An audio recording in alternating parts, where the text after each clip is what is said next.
So these cards were announced, and out of the 4 cards, for sure, the spell is the best one because this enables a 1-card speeder, which is what we've wanted. It's not going to be an immune speeder, but nonetheless, it's still a 1-card speeder. And the more I was going over them, thinking to myself, the obvious line is to do the 1-card speeder, but we want to have resilient 2-card combos because that's usually how it ends up being. 1-card combos are there for consistency, but in practice, you require multiple cards to play through interactions. So we'll get to those after, but for now, let me show you the 1-card speeder, which is awesome. You don't have to play the Quillbolt. Just having this is fine. There might be some niche sequences where we can utilize the quick effect to reborn it. I don't know, I'm not too sure, but you don't need to play it. By full speed, this is full speeder combo, okay? Once you get here and add the illumination, sometimes you can add arriving lights, but for the most part, this requires less bricks. It's a bit more convenient throughout the deck building process because you don't have to play extra bricks to fulfill a certain sequence.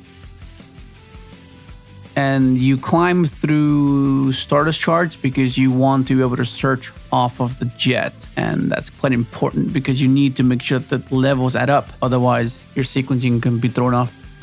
So you add a junk off the jet effect, you draw a card, you go into Asti, Revive, and since you control a Stardust monster or a Synchron that mentions it, you could summon the monster instead. In which case you Special Trail. And right here you go for your XL Synchron. Trigger Trail because you made a Synchron or Stardust or a Warrior monster. Activate the effect. You do this because you need to trigger the effect of your Assault Synchron being able to revive your Stardust that you distributed. Go for Crimson. And just be mindful that the end board can be whatever you choose. This is just one of the lines I was going over. And I'll go more into depth later. Revive this. Put Crystal. And just keep in mind that the Maiden is here for a reason. It's not just there because, okay, I just want to play Maiden. No, it's there specifically for a particular reason to make sure that your combo does not lose to Nibiru. I'll get to it. Just be patient. And then this is your end board. Off of 1 card, you have Double Omni, potentially, because Omega is meant to return your Banish Assault during their standby phase. So this is Double Omni, a nuke, back removal, monster negate, and a hand rip. Off of 1 card, that's not bad. But as I mentioned earlier, that we want to have 2-card combos, 3-card combos, because usually that's what you have to manage throughout your dueling. You have to make sure that you can pivot if they interact with this. If they stop this, okay, what's your extender? That's where we rely on multiple cards. So this is a perfect example for that. You summon this, you add your Synchro Fellows, activate it, you pitch. Remember, you could have added a Starter Synchron, you could have added the Kubo, but you don't need to. I mean, if you have a Topple in hand, then at this point you would send the Starter Synchron to have it as an extender, right? Because that means you tribute anything, they trigger Topple, then you can have Speeder regardless. And in this case, you could have easily have just gone summon Junk Synchron. But that plays into so many hand traps. So you want to keep it obscure. You want to make it convoluted. You want to make sure that your opponent has no idea what you're trying to do. Because they would have stopped this maybe. If they stop this, then okay, overtake for the junk then, right? Because then that's like the only option you have. But if they decide to hold it, then that's where you can make it more difficult to anticipate against. Right? And this is where we get an old friend. For those of you that have been around, this guy was an OG slot for us. And it's really good because it's unaffected by your opponent's monster effect, which is great. You'll see why. So then we trigger the jet here and we search for our junk converter, okay? And we go into Maiden, and this is where Maiden is so important because this means that this insulates your sequencing against Nibiru. Because I think now it's like a prerequisite where you need to be able to play around Nibiru. If your deck cannot play around Nibiru, then you're already at a huge disadvantage, no matter what the format is, because the moment that Nibiru becomes prevalent, your deck is just cooked because you have no contingency. You can't play around it, and this allows you to do so. The thing that we want to make sure we have available as an extender is Synchro Fellows. But in order to fulfill this, we need to be able to have access to a Synchro on field, and this allows us to do so through Tatsunoko and through Garden Rose Maiden. here is where they have the chance to potentially drop Nibiru. And if they do, then it's perfectly fine because you only lose one of your synchros and then you can reduce the other. Tatsunoko will stand on field, your maiden will leave, which is perfectly fine. But the point is you want to bait interactions before you get to Speeder. You don't want Speeder at the forefront because it'll just be completely stopped. They do drop Nibiru here, which they might, depending if they read Tatsunoko or not. But even if they don't, it doesn't matter because then you threaten Crystal Wing. But right here is where you go for Asti, Exile Synchro Stardust Dragon. You revive your Jet, and once you're here, if they decide to drop Nibiru here, this is where the Maiden comes up. Maiden will then revive the Stardust, allowing you to have your Synchro Fellows as an extender. Because you have the junk, everything's loaded. The only issue is if your Synchro cannot remain on the field. But this sequence allows you to fulfill that. You target that, additional, and from here on out, remember, this is just a sequence. Think of this as like just like a default, okay? Something that you could do, not necessarily something that you have to do. But the main principle is showing you how you can play around one of the most oppressive hand traps, which is Nibiru. Because Nibiru, even though if it's not good in the current format, your deck needs to be able to play around it. If it can't, you're cooked. And we just finish off the sequence. Remember, this is all preference. You don't have to do these boss monsters. You can change them up. But I felt like in a pivot, depending on how you get interacted with, they're the easiest to climb into.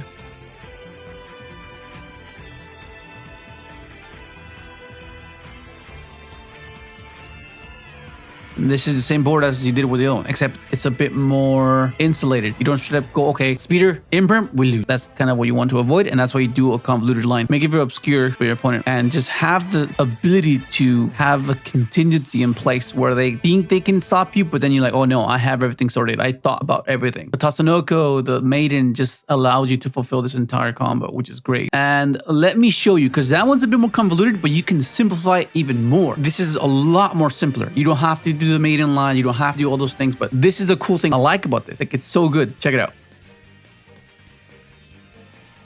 Summon Fullspeed, search your Synchro Fellows, discard that. Remember, you can send Stardust if you want to, okay? And this is where it's awesome. You're still very similar. You're still going to search the junk converter, okay? But this is where it gets different. This is where you can pivot and deviate from the standard line, which is why we love these type of decks. It's not linear. You can change depending on how you want to play versus a particular matchup, whether they play Veilers or not, whether they play, you know, it's really good. So we reduce the Tatsunoko and we make a Herald. We have an Omni. It's not immune Speeder, but nonetheless, it's still pretty damn good. We then trigger. I mean, you don't have to trigger the converter here, or you can preserve it, but in case for whatever reason they stop the junk, I don't know, then you can go Speeder here. And then you have your additional summon, and now you're here. Speeder resolving, unless they have double hand trap. And now you're here. And then you just resolve the sequence.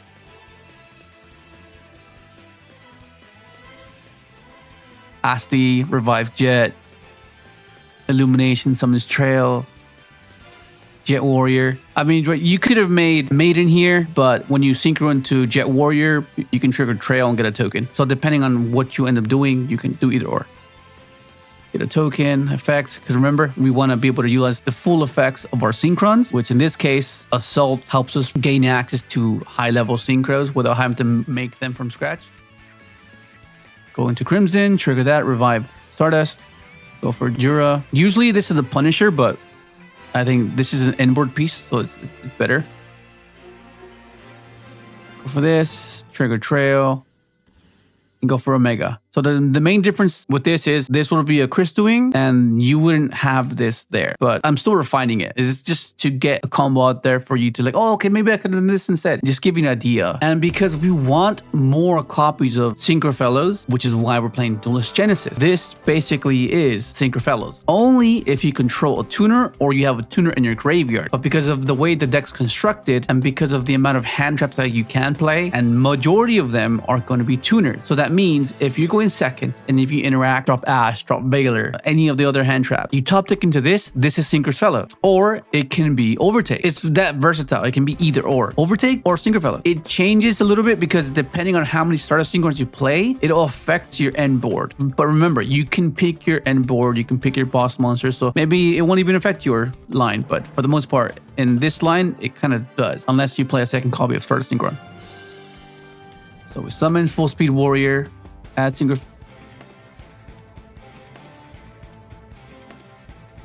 Go for Overtake. Overtake summons Jet. Go for Tatsunoko. Jet searches Converter. Go for Maiden.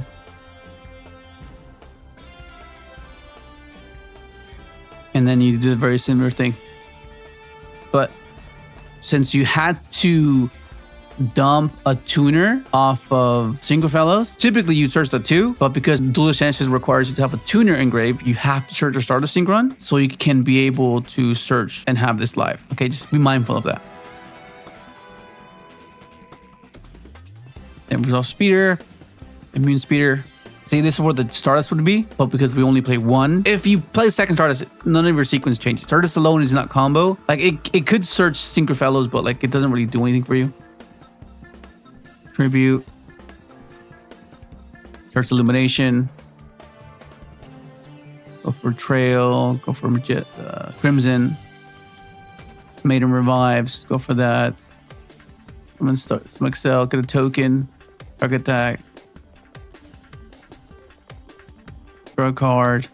And right here, right there with the Excel, you could have done either or. It could be, you could have converted this into a Herald, a Crystal Wing, or Omega. I ended up going with Omega because I want to be able to return some stuff that's banished. So you can go either or, but once again, boss monsters is very dependent on what you feel you want. Similar board, only thing you're missing is Crystal Wing or Herald, but there's still 4 more cards left to be revealed. So all this can change, the deck list can change, the sequence can change, prioritizing certain combos will change as well, because we need to see the entirety of the cards that we have available. But this is what I came up with so far. It's very simplistic, pretty much very straightforward, very cookie cutter. Some of the ratios you can mess around with, of course, but first off, you have triple junk because you want to be able to have access to them as often as possible. I know that Overtake can add it back from your graveyard, so I guess you can cut back on 1. That's an argument you can do. I guess it's justifiable. Converter, it's a 2-card combo with hand traps you didn't use the prior turn. Unbrick your hand if you open up Synchrons, right? At least get the Speeder. And then of course you have your Fullspeed Warrior. This alone is not a 1-card combo, so you can make the argument that you don't necessarily need it maxed out, but because you want to have consistency, you want to have a lot of 2-card combos that can work with each other. That's why you max it out, because this and Overtake is insane. And because we're essentially playing 6 Overtakes, right? Assuming we have a tuner engraved, whether it be a hand trap or whether we just convert it out, get a tuner to the graveyard this way, Foolish Burial, you know, way to do it. And then Rhoda, you have Summoning Warriors, Doppel Warrior. This could be replaced. You don't necessarily have to play the Doppel Warrior. It's a solid extender, assuming you open up these 2 together, or just being able to go Fullspeed Warrior, add this will add this, and this, discard this, tribute this, special this, search this, trigger Doppel, right? And then use this to dump your trail, activate the grave effect, reduces level by 1, then you have Speeder there. I mean, you can do it that way, but I don't know, I'm not sure. I mean, you still have the classic combo, you Veiler them, right? On your turn, summon junk, revive this, trigger Doppel, and then combo off from there. But we're not playing Shaman, so I'm not too sure how effective or how resourceful this can be, because usually the way we can take advantage of this card is by its tokens. We synchro with it, we get tokens, and then we progress with the tokens, but we don't really have that in this build. We don't, because the extra is so tight. The boss monsters can change, but for the most part, for sure, this has to be a staple. This one right here, you need this, you need the Maiden for sure, alongside the Herald and the SD line, because that's how you can insulate your Speeder. Everything else can change, but this is just like giving you an idea of what it could look like. But once again, we're still missing 4 more cards. Whether they're synchros, whether they're monsters, whether they're spells, whether they're traps. Traps has to be insane though, for sure. The trap has to be insane if we do get a trap. And then of course you have a trail because it's part of the package. Stardust, 1 Stardust. Once again, you can play 2.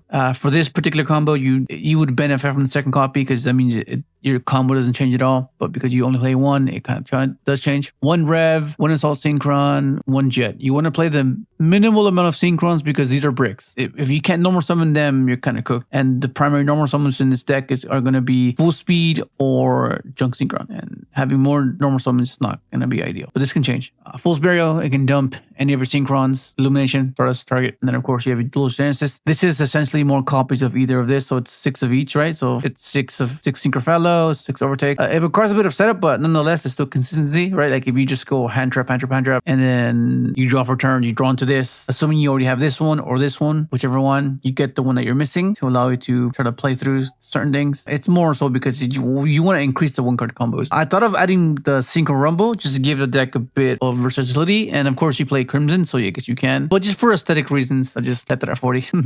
And of course, Synchro Fellows, Overtake, Call Boy, Cross Out, and then hand traps. I tried to play these cards. This is the best 3 by far. It allows you to have a pretty strong start because the way they interact with you doesn't really bother you because Nibiru is like the main risk. You can play around Nibiru, then you're perfectly fine. Because by the time you get to SD, you can dodge Imperms, Veilers, and Ashes. And once again, you don't need to play this card. And this card, you don't need to play it either. I just don't see the need for it. Like you could reborn like a lot of your deck. I'm not sure you actually need it. Once again, we need to see what the other cards do. But it's pretty funny because like if you open up Fualos, that's combo too. Because normal summon, activate, summon this. Pretty funny. But yeah, it's very simplistic. Very straightforward. Open up these two. If this is live, this searches this. That's combo. This and this is combo. This and any of the tuner hand trap is combo. This plus this or this and this is combo, right? Like this and doppel. Because this searches this, you then search this and this, discard this, tribute this, and so forth. Yeah, the only card variations that are not combo is when you open a bunch of synchrons. Thought of playing tuning. I mean, you could, I guess, in theory, this possibly can be a 1-card combo as well. Assuming you mill the level 2 non-tuner. Activate this, search junk, mill this or this, 1-card combo. I don't know, you don't necessarily want to be searching synchrons. You mainly want this to be your main searcher. Either this or this, because this gets everything going. Now we wait. And that's gonna be it. Hopefully enjoy the video. Like, subscribe if you haven't, and thanks for watching.